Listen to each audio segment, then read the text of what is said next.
tava com 22 anos. Foi um ano que eu voei. Comecei a ganhar grana. Comecei a ganhar melhor. Brasil ganha a Copa do Mundo nos Estados Unidos. Brasil ganha a Copa do Mundo.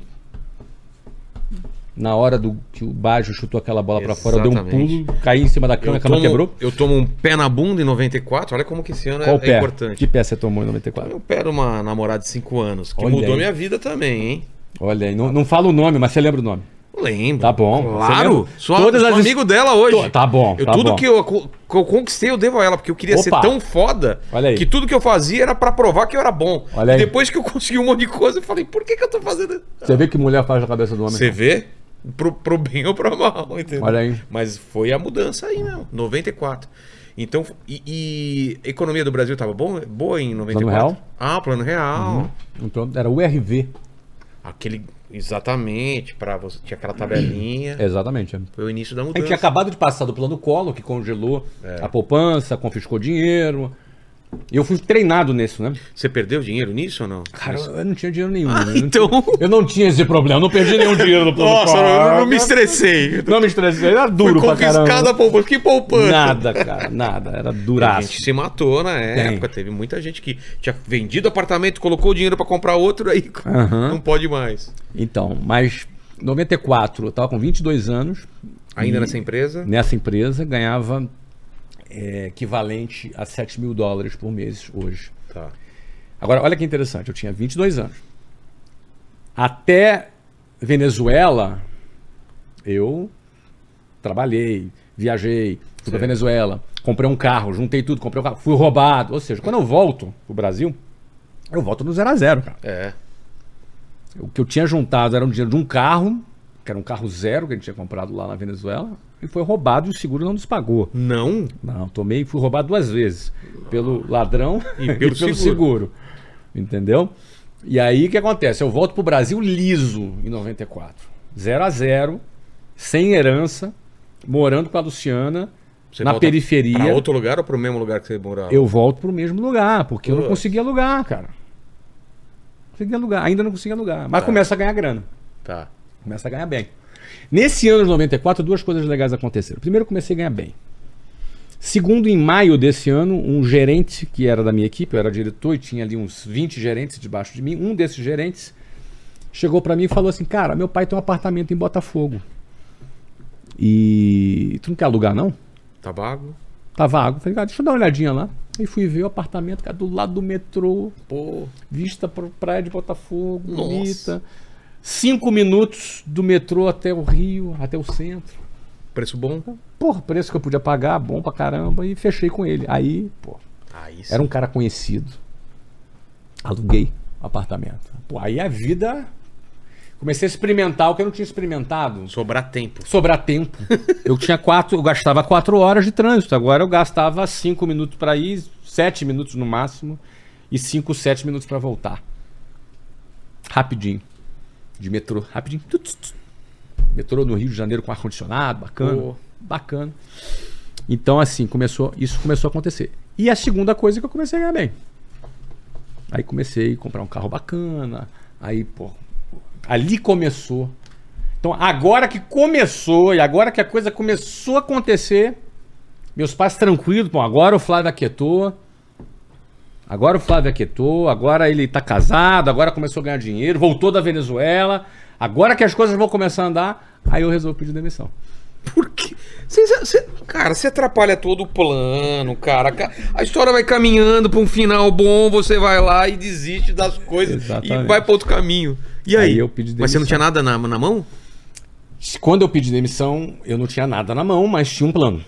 Mas, poxa vida. O que acontece, cara? Tinha dinheiro guardado? Não, muito pouquinho. Tá errado isso. Muito pouquinho. Muito pouquinho. E tua mulher falou o quê? Ela tava Não, com mas você. minha mulher falou, nós tomamos decisão junto, cara. Os loucos são os dois aqui, cara. É, pra se juntar tem que ser isso? louco também. Imagina. Cara, O ponto é o seguinte, demissão. cara, ó, eu tava super bem, tava liderando, tava em alta, Mas não tava feliz? tava feliz, gostava da empresa. Meu relacionamento com os donos das empresas era maravilhoso. 2 caras bacanas, o Mário e o Juarez, caras maravilhosos. Tem coisa que tu vê na vida que tu não desvê mais. É. Quando eu fui para Venezuela, eu comecei a liderar a empresa inteira. Quando eu volto para o Rio de Janeiro e assumo de novo lá a minha posição, eu já não conseguia olhar só para vendas. Agora eu olhava para o todo. Entendi. E cheguei à conclusão, na minha análise juvenil de 22 anos, que tinha algumas inconsistências na operação Que dava para melhorar. que dava para melhorar. Entendi. Que eu achava que se melhorasse a empresa ia alcançar um resultado mais interessante. E quando eu apresentei essas ideias, foram bem recebidas, mas não era a prioridade da empresa mudar. Porque às vezes o empresário está dando certo e ele não quer mudar. Claro. Está dando certo.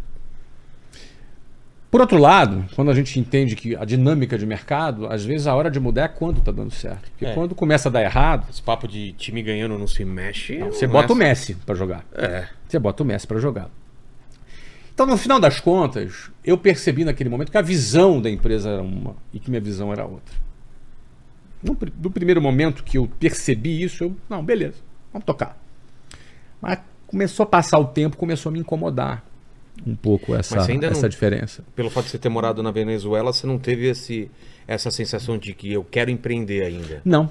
Não? Não você era. achava que não era para você? Não era ainda. Eu não tinha esse pensamento. Eu tinha o seguinte, eu achava que devia ser por um outro caminho. Entendi. E a empresa não via da mesma maneira. Era direito Mas deles, era muito agressiva a tua mudança? Não, tinha alguns conceitos diferentes, né? E alguns conceitos que são pequenos aqui se tornam discrepantes ao longo do tempo. Entendi.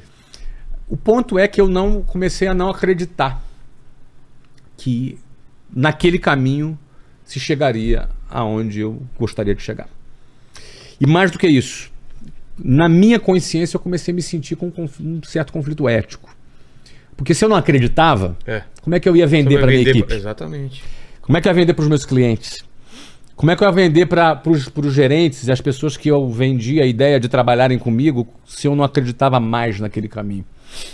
Então, aquele incômodo que eu tentei administrar no início começou a crescer. Com o passar de um mês, com 2 meses, começou realmente a crescer e eu entendia que a empresa queria ir para um outro caminho. E minha conclusão foi, eu preciso então sair para criar um outro caminho. Aí empreender foi a alternativa. E aí a experiência que eu tive na Venezuela para mim foi importante. O ponto era o timing. Eu não tinha todo o capital necessário para empreender. Porque para você empreender precisa de um capital. Claro. Você vai precisar aí, sei lá, para você montar uma escola, hoje, da WhatsApp, você precisa de R$500 mil. Para começar. Para começar. Entendi. Eu não tinha um equivalente na época, R$500 mil para começar. Eu tinha um carro financiado. Ah, tá. Eu estava há 10 meses no Brasil, começando do zero, depois de ter perdido tudo na Venezuela. Entendi. Não tinha herança, não tinha suporte, não tinha como quem pudesse me ajudar. E eu precisava ter cerca de R$500 mil. Talvez eu tivesse R$50 mil guardado. Nesses meses guardei alguma coisinha. Tá. E eu falei, cara, mas o timer era agora. Tinha que ser naquele momento. Aí falei com um amigo que era um amigo da escola e vendi a ideia para ele, propus para ele ser meu sócio. E por que ele? Porque ele tinha um Voyage 86. E se ele vendesse o Voyage 86 dele, completaria com um mínimo para começar. E ele é o único cara que tinha um Voyage 86 que eu conhecia no meu networking. Entendi. Entendeu, cara? Entendi. Ele morava na Vila da Penha, era um parceiro da escola. E ele, vambora, vamos fazer. Beleza, então tá bom. Uma semana antes de começar, que eu já tinha pedido demissão, liguei pra ele, aí, meu irmão, tudo bem? Beleza, cara, agora é a hora, meu irmão. Agora é a hora, já saí, já pedi demissão. Você falando. Eu falando pra ele, pelo telefone. Precisamos dessa grana semana que vem pra gente começar. Beleza? Pô, legal, beleza. Semana que vem, já não acho mais o cara. Por quê? Porque ele desapareceu, cara. Sumiu, ficou com medo, deu pra trás, cara. Deu pra trás, ficou com medo e não quis ser meu sócio. E aí? Entendeu? Não quis colocar o Voyage 86 dele em risco. E você não conhecia ninguém mais que tinha um Voyage. E aí eu não conhecia ninguém. E aí eu já ganhava bem, tava ganhando bem. Tinha um bom relacionamento com a gerente do banco, Alda, querida. Beijo pra Alda. E aí a gente conseguiu convencê-la a aumentar o meu limite do cheque especial e aumentar o limite do cheque especial da Luciana. E 10 mil no meu cheque, 10 mil no cheque da Luciana. 20 pau. 20 mil reais, que era equivalente hoje a 100 mil reais. Sim. Não é? Um juro bem amigável de 12% ao mês. Que coisa linda. Super amigável. Total. Não é? E a gente caiu dentro em cima. Esse dinheiro dava para fazer uma reforminha inicial, um setup inicial bem de leve. E só. Imóveis. Nos móveis, Tá. aqueles móveis. Preparamos 2 salas de aula só nesse primeiro momento. Pegamos um imóvel de 437 metros quadrados. Qual localização? No centro do Rio de Janeiro, Avenida Rio Branco, Alfândega com Rio Branco. Você fez algum estudo? Era o lugar que eu trabalhava, no centro do Rio de Janeiro. Você conhecia lá. Então conhecia bem já o centro do Rio de Janeiro. Inauguramos a escola. Cara, para alugar esse imóvel um capítulo à parte. Tá, também aquele trampo. De convencer e levar 400 vezes até conseguir esse, você entendeu? Bom, cara, inauguramos dia 3 de abril de 1995. Teve que abrir empresa. Sim, abrir minha empresa, aquela coisa toda. Cara, a grana dava para fazer esse setup inicial. Mês que vem eu tinha já 20 funcionários. A gente inaugurou com 20 funcionários. Inaugurou com 20 funcionários. Mas precisava de tanto? Cara, é porque é o seguinte, eu tinha 2 professores e um coordenador de ensino, precisava. Tá, 3. Tá? Precisava de um atendimento a cliente que tinha uma pessoa que trabalhava de TI, que a gente chamava de CPD na época. 5. Tinha 2 recepcionistas, porque tinha que ter 2 recepcionistas. Para revezar o horário. Tá? 7. Tinha que ter 2 auxiliares de limpeza. Claro. 9. Cara. Na administração, você tinha a auxiliar administrativa, tinha um office boy e tinha mais uma pessoa que fazia cobrança. Sei. Cara, você já contratou todo mundo? Meu irmão, ou começava grande ou não começava. Mas se não entrasse dinheiro? Eu tinha 8, eu quebrava. Me afundava, cheio de dívida, entupi de processo. Entendi. E todo mundo ia me chamar de picareta. Porque o empresário, quando dá certo, é o cara. Quando é errado, é bandido. Exato. Essa é a nossa cultura. Então, por isso que muita gente tem medo, entendeu? Claro. E aí, assim, eu tinha 8 vendedores, mais eu, mais Luciana e mais enfim, éramos 20 pessoas. E aí que você começa... E o marketing disso? E como que você anuncia isso? Como que você fala para o mundo que você está lá? Então, aí era o formato de venda, a técnica de vendas que eu trabalhei por 4 anos. O que era? Que a gente vendia. Mas como? Por telefone? Vendia, ligava para a pessoa, marcava uma visita para lá apresentar o curso. Se ela gostasse, ela se matriculava. Mesmo esquema. Então, mesmo esquema que eu trabalhava, tinha essa técnica, eu dominava essa técnica. Eu não só dominava vender, como dominava liderar time de vendas. Entendi. Ou seja, quando você lidera time de vendas, sabe liderar time de vendas e sabe vender, domina aquele produto, cara, tu traz dinheiro do mercado. Claro. O dinheiro mais barato que tem é do cliente. Não é o do banco, não é o do sócio, do investidor. O dinheiro que o cliente vem e compra teu produto. Esse é o dinheiro mais barato que você tem. Então nós abrimos no dia 3 de abril de 1995 com 80 matrículas feitas.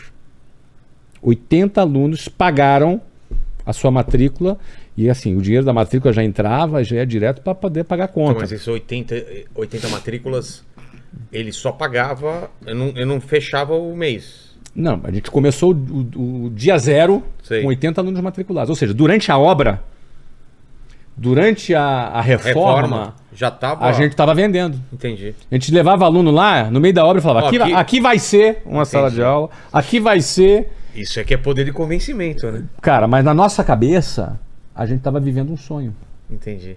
Na nossa cabeça, a gente não estava na tentativa, entendeu? Ia rolar. A gente estava fazendo... Agora, é aquela história, não é positivismo barato, que eu detesto positivismo barato. Eu estou falando de trabalho. Claro, então, por exemplo, experiência que você já tinha. Eu vendia 600 matrículas por mês com a minha equipe. Entendi. Na empresa que eu trabalhava. Para eu dar certo, eu precisava vender 100. Então, por mais que parecesse louco, para quem olha de fora, pô, o cara pegou dinheiro do cheque especial. Não, mas você já tinha... Para mim não era, eu já dominava esse troço. Você não caiu de paraquedas num negócio que não... Tinha 4 anos de experiência. Então... Porque o que acontece? Você, quando vai começar um negócio, ou tu tem muito capital e pouco know-how. Se tiver pouco know-how e muito capital, Funciona. Dá pra você dar uma patinada. Que você vai bancando, vai aportando até você crescer, ter uma curva de aprendizagem. Ou tu tem muito know-how e pouco capital, que era o meu caso. Também dá certo. Entendi. Porque você traz capital através da venda. Agora, pouco know-how e pouco capital, tu vai quebrar. Esquece. 80% das empresas quebram antes de completarem os seus primeiros 10 anos de existência. Justamente, eu atribuo a isso o fato do cara não ter nem capital suficiente, morre sem fluxo de caixa, mas também o cara não tem know-how. E aí o cara morre na praia. Você entendeu? Entendi. O cara morre na praia.